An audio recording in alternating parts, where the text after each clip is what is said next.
ఈరోజు మనం సంపద సృష్టి గురించి ఒక కొత్త కోణంలో చూడబోతున్నాం.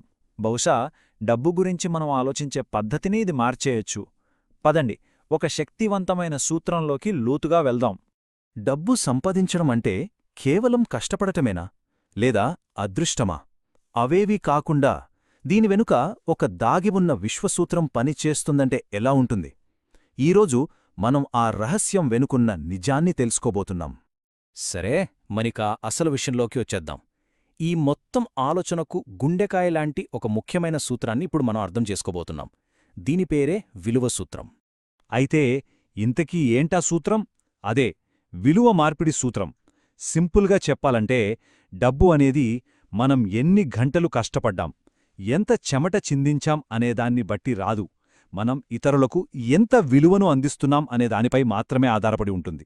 నమ్మండి, సంపద గురించి మనం ఆలోచించే విధానంలో ఇదొక పెద్ద మార్పు. ఈ మొత్తం కాన్సెప్ట్ని ఒక్క వాక్యంలో చెప్పాలంటే డబ్బు విలువ వైపు ప్రవహిస్తుంది.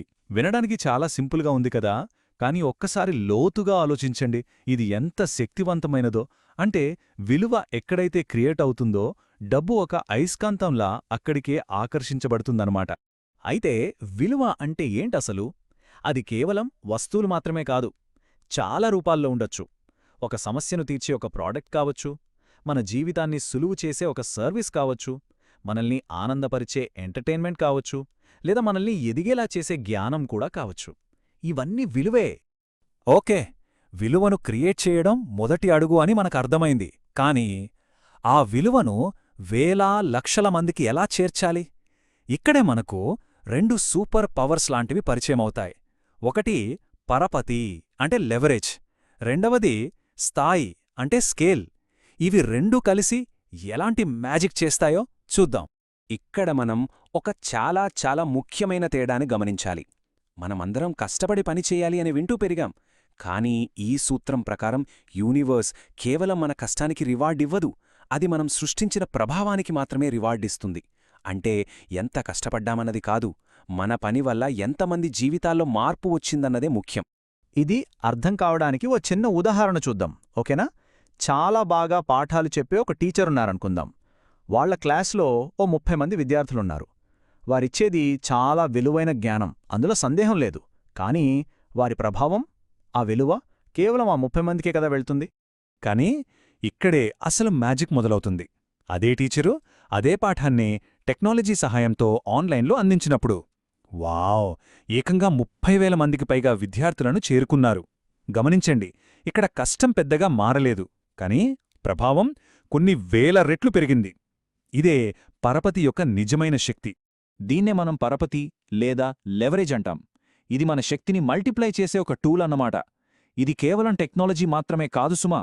మీ ప్రభావాన్ని పెంచడానికి మీరు నిర్మించే టీం కావచ్చు, మీరు ఏర్పాటు చేసే ఒక సిస్టమ్ కావచ్చు.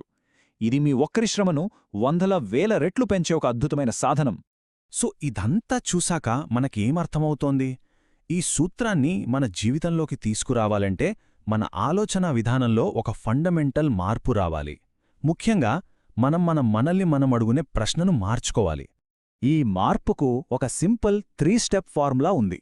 మొదటిది, నేను ఎక్కువ డబ్బు ఎలా సంపాదించాలి అనే ప్రశ్నను కాసేపు పక్కన పెట్టి, నేను ఎక్కువ మందికి ఎలా సహాయపడగలను, వాళ్ల ఏ సమస్యను నేను తీర్చగలను అని అడగడం.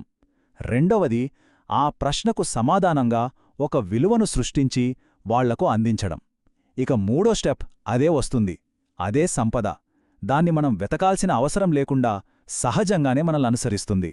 ఈ మొత్తం చర్చ నుండి మనం గుర్తుంచుకోవాల్సిన ఒకే ఒక విషయం ఇది: మన ఫోకస్ని సంపాదించడం నుండి సేవ చేయడం వైపు ఎప్పుడైతే మారుస్తామో అప్పుడు ఆట నియమాలే పూర్తిగా మారిపోతాయి. ఇది కేవలం డబ్బు గురించి కాదు, ఇది మనం సృష్టించే ప్రభావం గురించి, మనం వదిలివెళ్లే ఒక వారసత్వం గురించి. చివరగా ఈ ఒక్క ప్రశ్నతో ముగిద్దాం. మనకున్న నైపుణ్యాలతో, మనకున్న జ్ఞానంతో మనం ఈ ప్రపంచానికి, లక్షలాది మందికి ఎలాంటి ప్రత్యేకమైన విలువను సృష్టించగలం? ఒక్కసారి ఆలోచించండి. సమాధానం మనలోనే ఉంది.